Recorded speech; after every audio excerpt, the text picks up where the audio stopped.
Friends, good evening. आप सब कैसे हो? उम्मीद करती हूँ आप सब बहुत अच्छे होंगे। और त्योहारों का सीज़न चल रहा है तो बहुत सारे फ्रॉड हो रहे हैं ऑनलाइन शॉपिंग के। तो बस वही बताने के लिए मैंने ये वीडियो बनाया है कि जब भी मेरे साथ कुछ ना कुछ कोई फ्रॉड हुआ है, पता नहीं मैं ही क्यों शिकार होती हूँ। तो वो ना मैं आप लोगों के साथ शेयर इसलिए करती हूँ कि आप लोग उससे ना बच सके। तो अभी घर पे ना हमारे यहाँ तिलक था, भैया का, देवर का। तो मैंने उसके लिए ना एक साड़ी ऑनलाइन बुक करी थी मीशो से। तो वो साड़ी ना 15 डेज़ में आ रही थी। वैसे विद इन 1 वीक में कोई भी प्रोडक्ट आ जाता है, कभी कभी लेट होता है। तो 15 डेज़ में आनी थी। तो वो आई करीब तिलक से 4-5 दिन पहले आनी थी। तो मैंने सोचा 4-5 दिन पहले आनी थी, तो मैंने सोचा ज्वेलरी और फिर चूड़ियाँ कैसे ले पाऊँगी। तो फिर मैं जाके ना ऑफलाइन से मतलब मैंने एक परचेज कर ली कि पता नहीं कैसी आए भी। तो एक मैं कर लेती हूँ स्टैंड बाई, एक रहेगी तो ज़्यादा होगा। अगर अच्छी लगेगी तो फिर मैं शादी में उसको यूज कर लूँगी।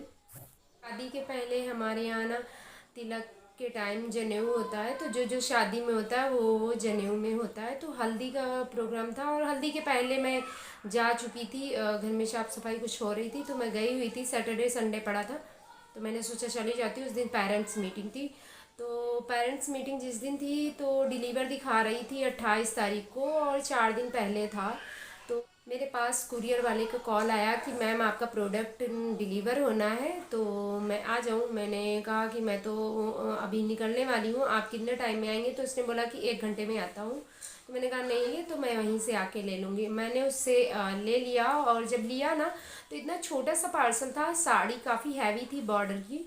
तो मुझे लगा पैक बहुत छोटा है, पता नहीं क्या है। फिर भी मैंने उससे पे कर दिया, और रास्ते में तो ओपन नहीं कर सकते थे। ओपन करने का भी कोई फ़ायदा नहीं था क्योंकि जो कुरियर बॉय लेता है वो नहीं आता है पिकअप के लिए, कुछ दूसरे आते हैं। तो जब मैं वो घर पहुंची और वहाँ जाके मैंने उसे ना मैंने उसे ओपन किया तो एक वाइट कलर की एकदम गंदी सी साड़ी आई हुई थी। अभी मैं दिखाऊंगी लास्ट में, या अभी दिखाती हूँ। तो मेरे पास एक से साड़ी डिलीवर हुई, वो वाइट कलर की एकदम बेकार सी थी। वो है ये देखिए।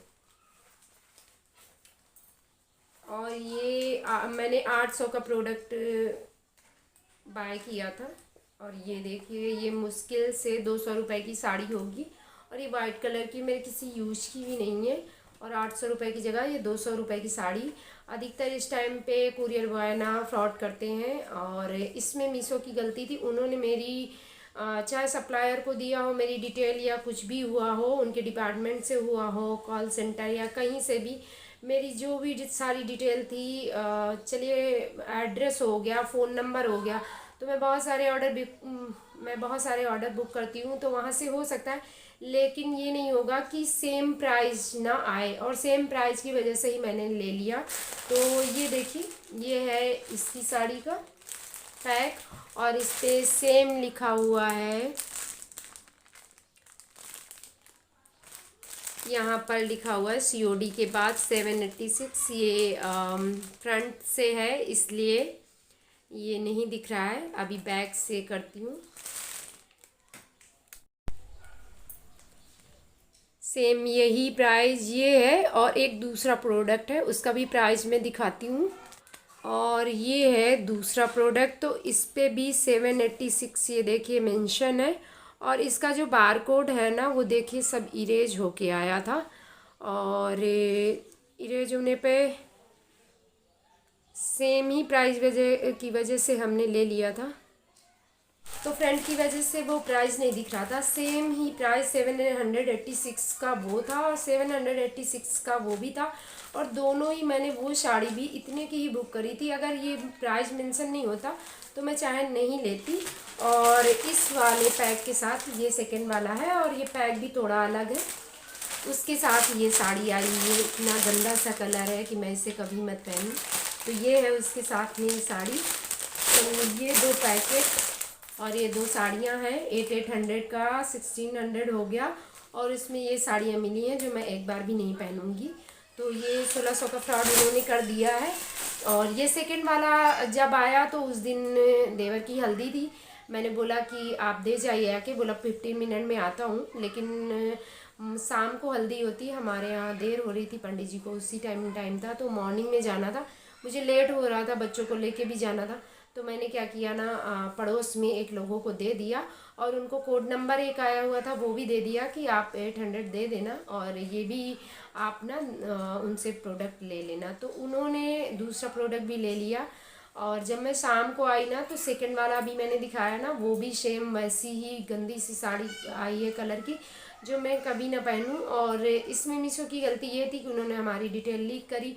फिर जब मैं वहाँ से आ गई और फर्स्ट वाला जब प्रोडक्ट आया था तभी मैंने कंप्लेन की कि मेरे पास ये प्रोडक्ट आ गया। तो उन्होंने मेल करके मुझे बोला कि आप इस मेल में अपनी कंप्लेन जो रजिस्टर करनी है, पिक वगैरह है, सब्जेक्ट जो है वो लिख दीजिए। मैंने वो सब कुछ कर दिया था।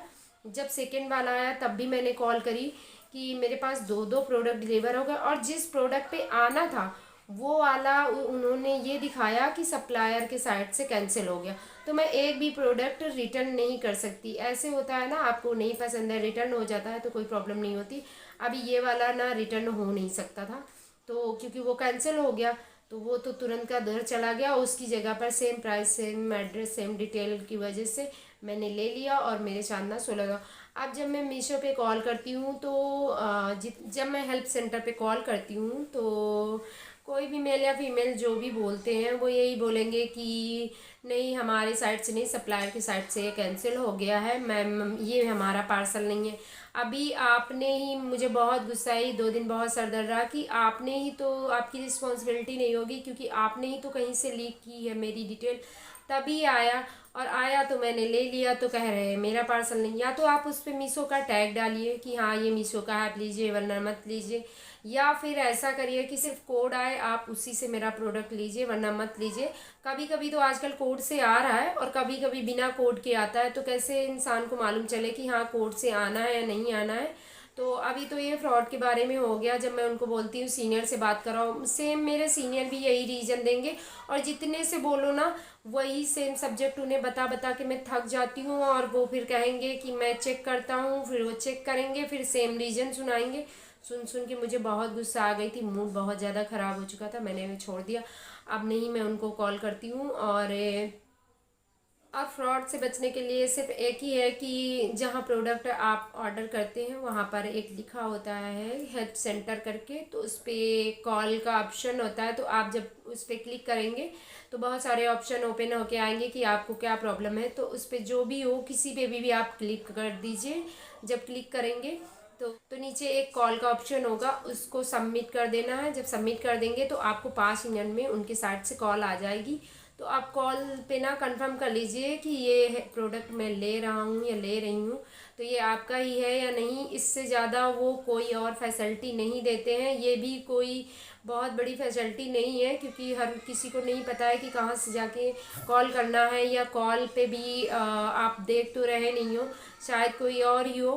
तो बहुत प्रॉब्लम होती है। और ऑनलाइन शॉपिंग में मीशो ही नहीं, इस टाइम फेस्टिवल के टाइम जितने भी ऑनलाइन शॉपिंग है ना वो मोस्टली ना 2-4 के साथ फ्रॉड करते ही हैं। और लास्ट ईयर मेरे नॉन के साथ ज्वेलरी को लेकर करवा चौथ पे हो चुका था, तो अभी मेरे साथ इन्होंने ही करवा चौथ के पहले पहले कर दिया है।